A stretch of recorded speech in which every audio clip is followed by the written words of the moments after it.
tuh rasakan ge engke bakal dagang nyana aya beta jalan eta keur cerita gede jadi tadi wajib bendi ulah ieu keur ngabangun masjid naon nu dibutuhkeun lah ieu mah sakadar ieu doang ieu naon karang-karangna jang molester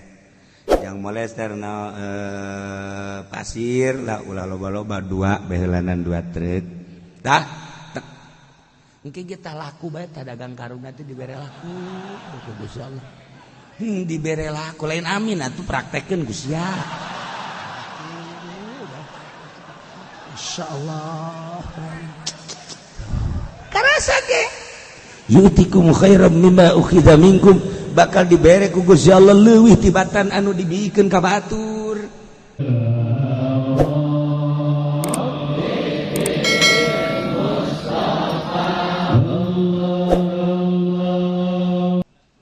Ya ayyuhan nabi sakumaha kamari ayat ieu diturunkan perihal Sayyidina Abbas ibni Abdul Muttalib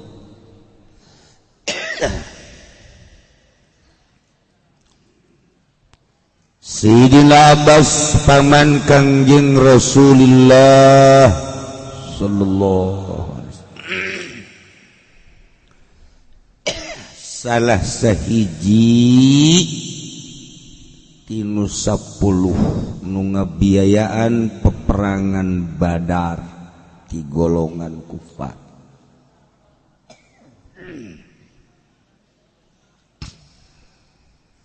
kena lancar kade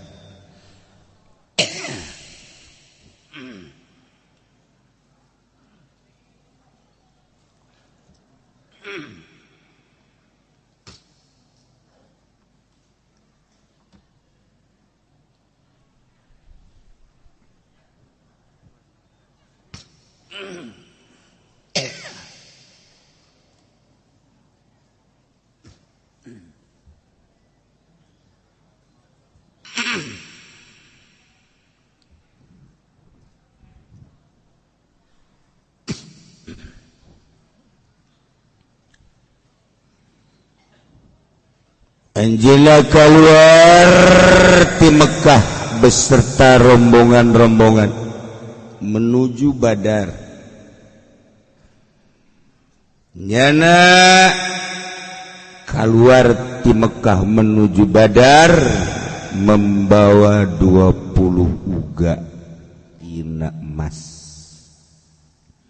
untuk menopang kebutuhan pangan selama peperangan di Badar. Masya Allah. 10 komponen manusia digilir. Kebenaran giliran Sayyidina Abbas radhiyallahu anhu can asup Islam harita.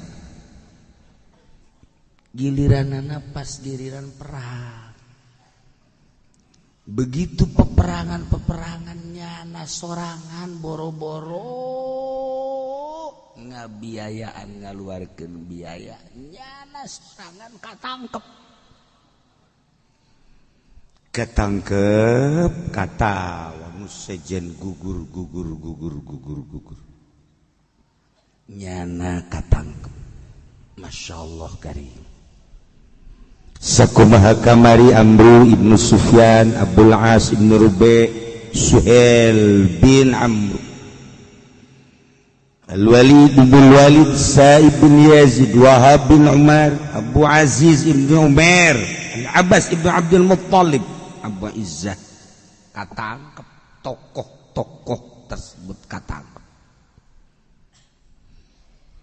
sedangkan kan mamang ieu mamang katangkep Masya Allah geus puguh minantu katangkep mamang sorangan katangkep katawan tidinya ngamamang lapor ke Kangjeng Rasul fakallama Rasulullah ayu sabal isrun uqiyah min fidai cek urang mah alo ka Kangjeng Nabi mamang katangkep ieu mah kieu bae tuhlah hitung bae hitung ye babawaan teh jang tebusan cak Kangjeng Nabi teu bisa kitu mang teu bisa babari kitu aya aturan-aturanana mang ulah anggap enteng mang tah teu bisa dengan begitu saja Kangjeng Nabi untuk melepaskan kamamang bae teu bisa sebab aya aturanana tidinya terus pakai aturan-aturan tertentu anu geus ditentukeun teu bisa make gagampangan gitu akhirna Sayyidina Abbas atuh ieu bae jang dua dulur Ukel bin Abi Thalib jeung Naufal bin Haris nah ieu mah kukula neuk ditebus bae make ieu sebab ieu mah murah tebus bisa tapi Sayyidina Abbas teh sorangan mah encan katebus Sayyidina Abbas nebus dua dulurna Ukel bin Abi Thalib jeung Naufal bin Haris cik Sayyidina Abbas ya Muhammad tatrukuni atakaffafu Quraisyan ma baki kunaon ari ieu mah dudua dimanggakeun ditebus ai kula ko diantep cik Sayyidina Abbas pan kula teh mamang kieu mang فأين ذهب الذي دفعته لأم الفضل وقت خروجك من مكة وقلت لها إني لا أدري ما يصيبني في وجه هذا فإن حدث بحدث فهذا الملك ولعبد الله ولعبيد الله وللفضل وفتم يعني بين بني Mang ari eta emas anu ku mamang dibikeun ka Ummil Fadli pamajikanana waktu emang dek keluar ti Mekah teh cak emang teh ka Ummil Fadl yeh cenden ieu emasnya kan ieu kakak teh nyaho naon nu bakal terjadi andai kata terjadi di peperangan ieu kakak paeh atuh ieu emas bagikeun jang anjeun ka pamajikanana jeung Abdillah anakna Ubaidillah jeung Ki Fadl jeung Ki Qasamnya bagi-bagikeun tapi lamun teh mah atuh teu kumaha atuh ieu mah cekal bae heulanan tah kaget Sayyidina Abbas cek Sayyidina Abbas teh wa ma yudrika ya ibnu akhi ai eta nu nganyahokeun ka dinya saha kan kula ngomong duaan bae di samping duaan tengah peuting usasa lain sakadar kuek lain ai kuek doang mah aya 5 watt mah ieu mah geus pohara berarti kan heuh kos jelema joranya sejuk berarti hideung menyon aya di nyana kabeh tah ieu geus pace jabat duaan jabat tengah peuting wa bayudrika saha anu ngayahokeun mere nyaho ka ajeun ya ibnu akhi saha cek Kanjeng Nabi akhbarani bihi rabbi anu ngabejaan ka kaula pangeran kula masya Allah kan cek sini Abbas ana asyhadu annaka shadiqun wa asyhadu an la ilaha illallah wa annaka abduhu wa rasuluh fa inni a'taituha iyyahu fi swadil lail wa lam yatu alaihi ahadun illallah teu nu nyaho kula mere duaan da tengah peuting ko nyaho maneh geus akhirnya mah asup Islam Sayyidina Abbas gara-gara na kos kitu asup Islam bahkan nyana marentah dua anak dulurna maneh asup Islam akhirnya Ukel asup Islam Naufal asup Islam asup Islam gila hidayah mah hidayah kadang-kadang loba jelema nu asup Islam di penjara kadang-kadang keur sugih mah manehanana keur sugih popohoan tapi geus susah tasbih di bawah bae kocrek teh jelema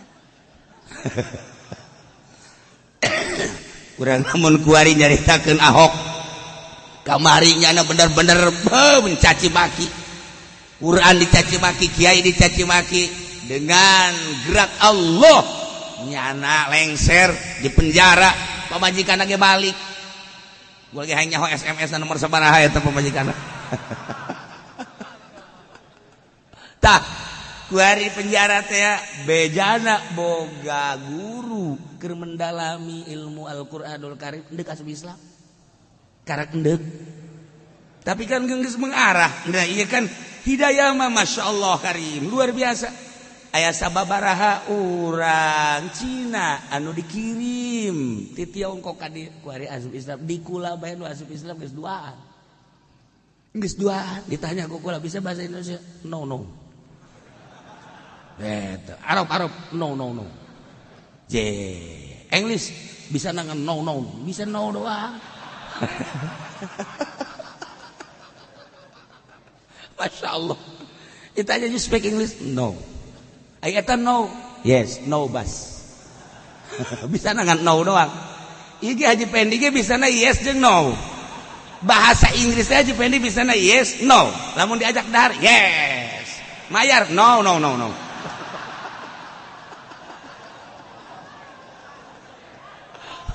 Ay boga babaturan teh kos kitu jasa. Inggris teh dua bae yes no. Lapar yes. Makan okay yes. Mayar no.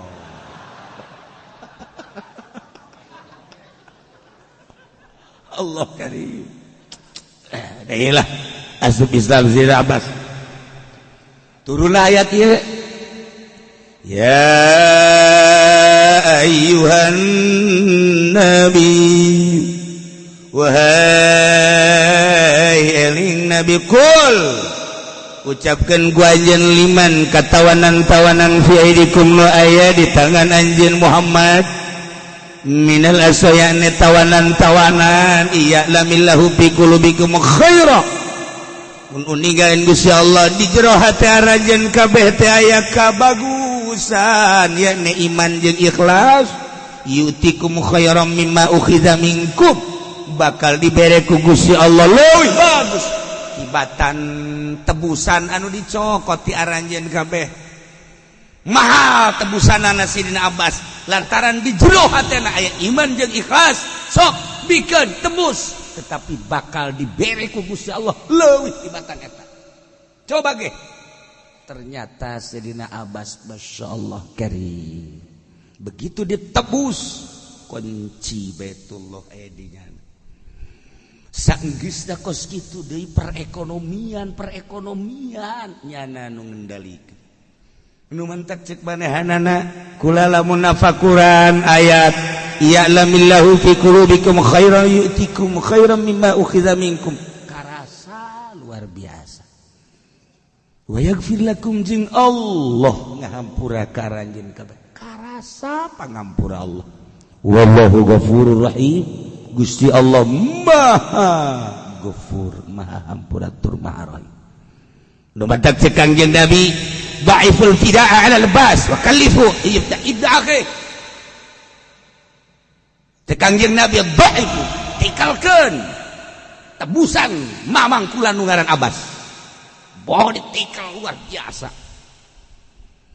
tetapi Allah janji ya'lamillahu fi qulubikum khairan yu'tikum khairan mimma ukhidza minkum karas aku Sidina Abbas bener-bener eta teh sakadar eta teh tebusan dalam rangka perang urang kuari sok gerage asal iman jeung ikhlas urang boga duit aya kebutuhan di lembur urang masjid tak naon dia kebutuhanana cenah ieu mah saeutik cenah Pak naon iki semen bangsa 10 toronton naon deui eta bawa semen 10 toronton aju naon deui ieu bae ieu cenah naon ngaranna ieu tanon keramik sabaran ya bangsa kula ngabangunna cenah 50 kali 50 tapi hayang make marmer tenang tah benar heulana dia tanya cekal ku maneh 2 miliar geus alhamdulillahirabbil alamin tuh rasakeun ge engke bakal dagang nyana aya beta jalan eta keur cerita gede jadi tadi wajib ini ulah ieu keur ngabangun masjid naon nu dibutuhkeun lah ieu mah sakadar ieu doang ieu naon karang-karangna jang molester pasir lah ulah loba-loba 2 behelanan 2 truk tah engke kita laku bae tah dagang karung nanti dibere laku Gusti Allah. Dibere laku lain amin atuh praktekeun Gusti ya. Masyaallah.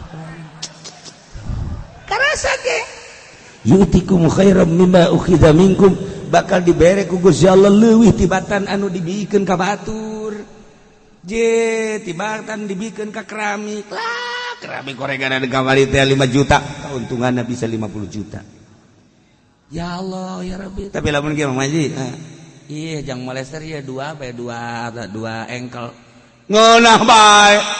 Aing usaha aing capek, sia mentaan ka aing. Ini sia nu endek transaksi ge nu endek geus jadi ngabatalkeun. Ditelepon Baji, ya itu karung yang dua enggak jadi ya. Ya kenapa? Enggak lah, pokoknya enggak aja. Dikunaon tuh eta. Nu nawar ngan di kieu-kieu doang ieu karung naon aja kan. Jadi teu henteu.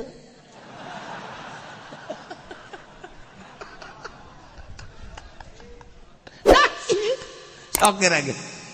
Urang boga loyal di jero hate urang, masjid.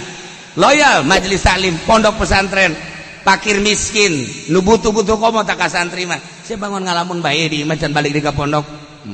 Kurang emang. Emang ongkos mah aya ngan darurat.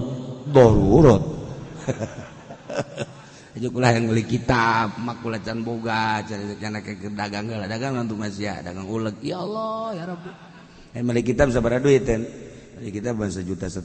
Dagang uleg jeung emak-emak kula ngan 1 jutaan. Deuk kira kabeli teh sia. Makana. Nah, gas kula ngareong-reong ka masya. Dah, duit tah jang beli kitab tah 2 juta. Ayo, tah jang di pondok tah 1 juta. Geus ka ini. Nu bener Pak. Ulah nu bener geus itu. Masyaallah, nya ngadoana ge bari ceurik. Mudah-mudahan Pak Arifin lain hajian lain Pak Arifin dimajukeun ku Gusti Allah tuh doanya kemana geus baliknya di pondok lagi inget asal muka kitab ieu pemilikeun Mang Arifin asal dibuka Mang Arifin inget aing keur ieu ka pangaji-ngaji padi mah teu dibere ku nya keur baca kitab pan eta mah baca kitab pan aya mualifan kadege kan bahasa hate urang ku ki musonifna cak ki musonif cak mualifna teh nu mana teh nu pelitna nu mana nyahoeun kan nya barang di deuleu oh eta Allah karim. Nah wa yuridu lamun ngarepakeun ya samun boga harapan ngahianat ka anjeun Muhammad. Oh niatan iman, oh ikhlas, bener-bener menganiaya ka Kangjeng Nabi. Lamun urang ningali kuari penganiayaan, baheula zaman PKI peraniayaan terhadap kiai, baheula zaman Kangjeng Nabi dianiaya. Temen Kangjeng Nabi keur sujud di tendenan handalam jeroan, onta bahkan ditajongan kan Kangjeng Nabi lamun bisa. Terjadilah di zaman komunis. Kuari kembali deui di pek-prekan naudzubillah min dzalik summa naudzubillah min dzalik. Mudah-mudahan disaralamatkeun ku Gusti Allah Subhanahu wa taala. Nah, wa yuridu lamun boga harapan ieu para tawanan ngahyanat ka anjeun Muhammad dengan ucapan-ucapan nu jelas, ucapan-ucapan nu janggal. Faqad khalullah berarti nyana telah mengkhianati Allah kisah memeh ieu samemeh perang Badar. Emang geus mengkhianat ka Gusti Allah jeung ka para mukminin ka Kangjeng Nabi. Atuh geus dilanjutkeun ku nyana kahianatan nyana nu matak merangan Kangjeng Nabi, nu matak merangan mukminin ge nyana geus mengkhianati Allah jeung Rasul Allah. Nah, kam kana minhum ku Gusti Allah dikongankeun para kafir di Badar. Dibunuh, ditawan, ti dieu nya boga harapan untuk membalas. Wallahu alimun hakim. Allah Maha uningat terhadap makhluk-makhluk. Allah Maha bijaksana. Numantak segala rupa orang berangkat sesuaikan dengan syariat di jerona tempelkeun hakikat mun tayang ulah ka sasaha iwal ti ka Gusti Allah Subhanahu wa taala. Kos gitulah. Selesai perang Badar teh aya setan keur kieu hamuriring setan kapanggih ku iblis raja setan. Hai prajurit kunaon maneh hamuriring? Amo cek kena pedang. Naon kena pedang? Suku potong. Setan ge sukuan potong. Paroh jerinan luar biasa. Coba ka dia.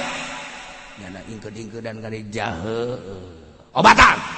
Kumaha ngobatan ajak kana. Obat teh eueuh deui. Teangan jelema muslim at mukmin nu kiih bari nangtung tah obatna eta. Wah tujaran angahan. Jelema nangtung kabeneran aya supir jeung kenek nangtung deui. Bener ya serius sih Mas. Serius sih orang Arab aya nu kiih bari nangtung eta ge hese hari teh hese deanganna baheula teh hese. Beneran aya nu kafir teh jadi nu munafik teh musyrik teh jadi mukmin kiih bari nangtung. Mukmin kiih bari nangtung. Masyaallah. Nah akhirnya kapanggih nyana diinti punya. Nah ieu mukmin kiih bari nangtung cokot punya diusapkeun. Harita kene cager. Mantak ente beusi aya supir kiih bari nangtung cokot. Cokot eta balurkeun ka awak. Eta gering sia ka jeung mah ge. Ieu mah setan bah eta teh ngobatana cai kiih mukmin nu kiihna bari nangtung. Eta teh bisa pakai obat setan. Masya Allah kali. Makanya ku hari nu ninggi kiih bari nangtung ku hari mah lama dikondisikeun kiih bari nangtung teh dikondisikeun buat. Di mana-mana ge kiih teh bari nangtung. Ya Allah ya Rabbi eta teh galobaan obat setan.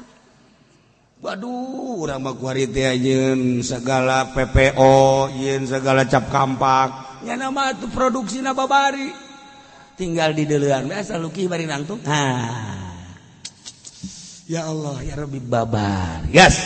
Cek raja setan iblis sehat teh maneh. Berangkat ku ari ka masjid. Berangkat ka majelis salim. Ayo. Berangkat. Diana terus setan. Tugas selama dunia aya keleh setan mah terus we ngagoda. Asup jana ka masjid.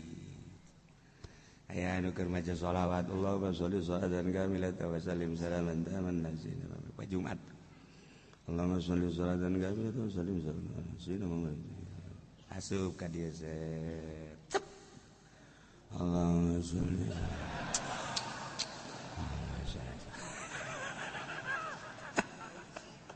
aja bayar lentu mulai aya deui asup ka situ Allahumma sholli sholatan kamilatan asup ka dieu tapi teu daek tunduh bae teu daek tunduh Allahumma sholli sholatan kamilatan wa sallim salaman tapi teu daek tunduh kuat amat ieu cek setan teh mulai digoyangkeun hatena tak karung nu itu sabaraha jumlah nu itu nu geus dipak sabaraha gitu teh salila eta terus bae. Masya Allah tah arasup kadu keur sarolat tundek salat diuk terus keur salat terus bae jalan. Nah ieu mah keur sareng memeh mah salat pa Jumat ana arasup tah setan teh dikepar arasup ka masjid. Nah begitu ngadenge nu azan Allahu akbar setan nyana lumpat ka nu teu kadenge adzan. Da mana teu kadenge adzan urusan bareng nyana beung misalna lumpat 100 meter masih kadenge kene Allahu akbar Allah. Lumpat. Narangkarak banyana teu kuat dan jeung babaturan amo jangan sore adzan buhara tah. Aman di masjid aman tah moal tah. Urang ge ngadengekeun adzan kan. Tentrem kali asyhadu la ilaha illallah. Setan ngantara. Asyhadu anna Muhammad Rasulullah. Urang yang ngajawab asyhadu anna Muhammad Rasulullah. Setan. Eureun. La ilaha illallah. Allahumma rabb hadhihi. Setan datang di set. Mulai usolli karunggoni Allah.